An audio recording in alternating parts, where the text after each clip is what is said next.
अलैहिस्सलाम के हुस्न में और इजाफा हो गया था।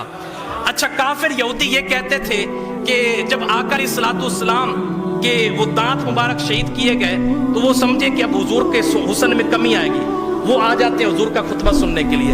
अब मस्जिद में यहूदी आके बैठते, मेरे आका खुतबा देने के लिए खड़े होते हैं। अच्छा, जब खुतबा देने के लिए खड़े होते हैं, बोलते हैं, नूर दांतों से इतना निकलता है कि दीवारों को रोशन कर देता है और हुजूर और हसीन और सोने हो जाते हैं। अच्छा, इमाम बुसीरी को आप जानते होंगे, जिनका कसीदा बुर्दा शरीफ हम पढ़ते हैं। अच्छा, ये कसीदा इनका मकबूल बड़ा है। अगर अरबी में कोई नज़म पढ़ रहा हो तो पंजाबी नहीं सुनेगा, और पंजाबी में पढ़ रहा हो तो अरबी नहीं सुनेगा। फारसी दान हो तो वो पंजाबी नहीं जानता और पंजाबी फारसी दान नहीं जानते।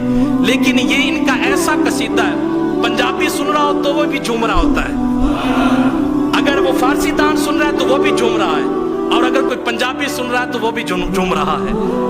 अल्लाह अकबर। तो वो शाहों के साथ बड़ा ताल्लुक रखते थे और उनके कसीदे लिखते थे। इनका वक्त आखिरी आ गया, फालिज हुआ इन्हें, और जुबान काम करना छोड़ गई, बड़े बड़े शाह काम करना छोड़ गए, और वो जो मोहब्बतें करते थे, वो पैसे देते थे, कसीदे लिखवाते थे।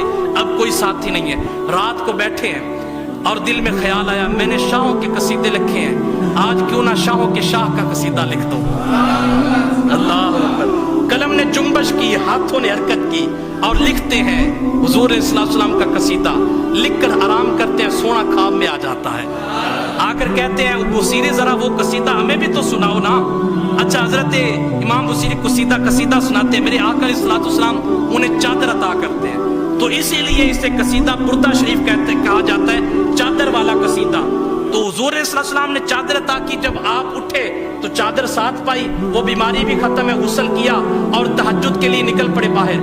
जब बाहर निकलते हैं तो आगे एक फकीर खड़ा है और कहता है, बुसीरी आ गए हो? कहा हाँ आ गया हूं। तुम मुझे कैसे जानते हो?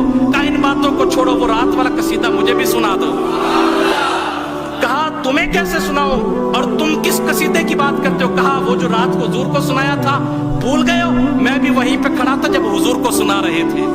अल्लाह अकबर। तो हुजूर को उस कसीदे में ये कसीदा बड़ा प्यारा था। उलमाए किराम लिखते हैं कि हमने जब भी हुजूर को देखा तो हुजूर ख्वाब में फरमाया करते थे, सदीक वो बुसीरी का ये हमें शेर तो सुनाओ।